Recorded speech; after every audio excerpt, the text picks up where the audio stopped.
Le Metzora, cet homme frappé de plaies d'origine surnaturelle, après avoir guéri, devait suivre une procédure décrite dans notre paracha. Le Metzora devait notamment apporter 2 oiseaux semblables. Le premier oiseau était égorgé, puis on trempait le second dans le sang du premier, avant de le renvoyer vers les champs retrouver la nature. Et il convient de comprendre la signification de cet étrange usage. Rachi, en se fondant sur le Talmud, l'explique par le fait que le gazouillis incessant des oiseaux renvoie aux paroles médisantes que l'on ne cesse de colporter. En égorgeant un premier oiseau, on enseigne aux pêcheurs qu'il faut apprendre à savoir se taire, et même si, souvent, l'envie de raconter ce que nous avons vu ou entendu nous brûle les lèvres au point d'avoir la sensation de consentir à un véritable sacrifice en gardant le silence. La teshuva, la repentance, est à ce prix, à l'image de cet oiseau que l'on égorge.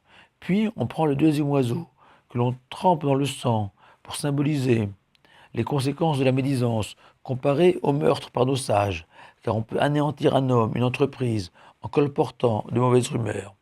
Enfin, cet oiseau que l'on libère nous inculque le bon usage de la parole, à l'instar du Créateur, dont nous disons tous les matins Baruch Shamar Vaya Olam, béni celui qui par la parole a créé le monde.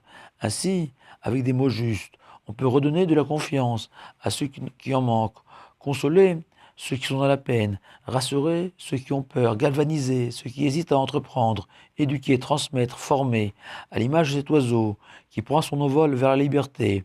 Par une bonne parole, on peut contribuer à l'élévation d'autrui.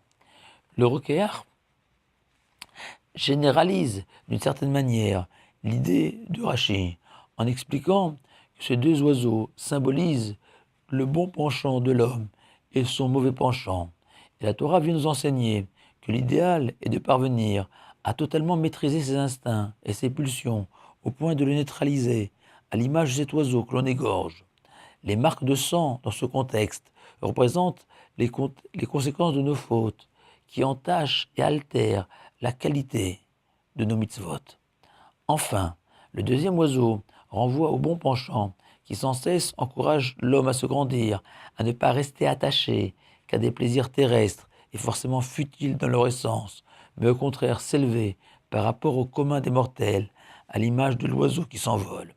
Rabbi Yaakov Delikoch, sage du Moyen-Âge, va encore plus loin, en voyant dans ces 2 oiseaux la représentation du corps et de l'âme, et que cet oiseau que l'on égorge représente le corps et ses aspirations, que l'on est obligé souvent d'étouffer, suivant les indications du Talmud, qui s'interroge, comment est-il possible de faire vivre son âme? Et le Talmud répond en neutralisant, littéralement en tuant son corps, oublier ses multiples envies et souvent caprices, pour consacrer son temps et son énergie à la Torah et aux mitzvot, seule nourriture de l'âme, qui n'aspire qu'à retourner vers son origine, le trône céleste, à l'image de ce deuxième oiseau que l'on libère et qui s'envole. En voyant le spectacle pitoyable d'albatros, accusés d'être des oiseaux malfaisants, capturés et torturés par les marins, Baudelaire, dans son poème éponyme, a écrit les vers suivants. Exilé sur le sol, au milieu des huées, ses ailes de géant l'empêchent de marcher. Est-ce que nous aussi, inconsciemment, ne traitons-nous pas notre âme égarée sur terre, comme ce pauvre albatros?